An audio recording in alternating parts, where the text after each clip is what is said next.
Hi everyone, my name is Nate Sheets with Oregon Behavior Consultation, and in this video I want to talk about some strategies to use with receptive communication difficulties. For purposes of our trainings, receptive communication can be thought of as listening to verbal communication, processing what's being said, and using that information in a meaningful way.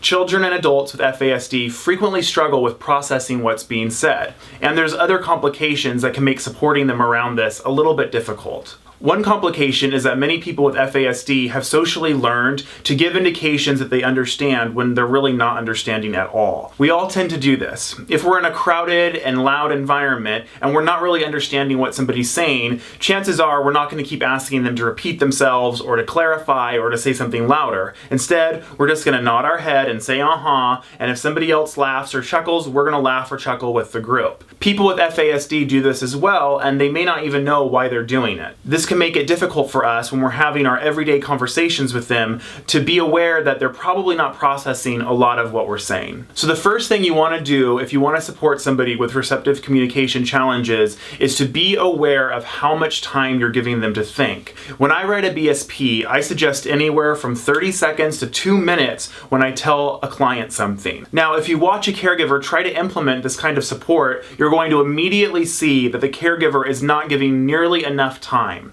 That's because when we're wrapped up in the conversation, it's hard for us to think not only about what we're talking about, but also the supports the person needs, which is giving them time to process. This might mean that you and other caregivers have to practice what it feels like to really wait 30 seconds. Another challenge you're going to find is that many people with FASD are going to not want to think about what you're saying either and just give you an immediate response. This is often because we allow the conversations to go back and forth way too quickly, and so we might have to have some interventions in place to encourage the person to think. And depending on the person, they may or may not be willing to sit down and really think through an answer because just like us, they want to move the conversation along as well. Some strategies that I have for helping with this are saying things like, I don't want you to answer right away, just think about it for a second. And then I ask my question and I can give them time to think.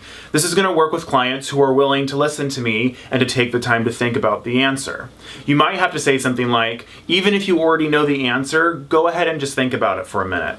That also invites the person to think about what you have to say. Other clients might need a different approach. For example, you can say something like, when we're done with dinner, I want to talk to you about what the weekend's going to look like. Or, hey, when I'm done switching out the laundry, let's talk about how school went today. This is a natural way to give them time to think about what's being said. That way when you come and have the conversation, hopefully they'll have some of their thoughts ready to go, or they'll be willing to hear what you're about to say.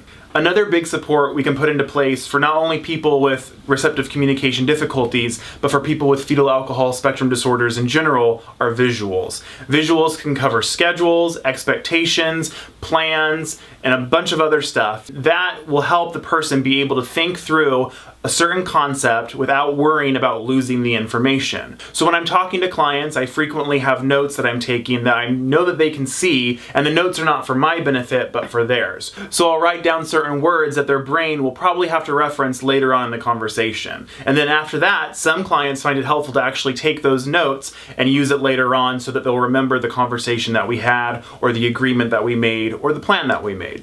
Visuals are a big subject that we don't have time to cover in this video, and it will probably take a bunch of videos to cover. But what I wanted to do is hopefully provide you with a foundation of receptive communication difficulties. The first thing you can do is be aware of how much time you're giving somebody to process, and then take other strategies into account to help people think through what it is we're saying. If this video is helpful to you, please subscribe to the Oregon Behavior channel. Thanks for watching.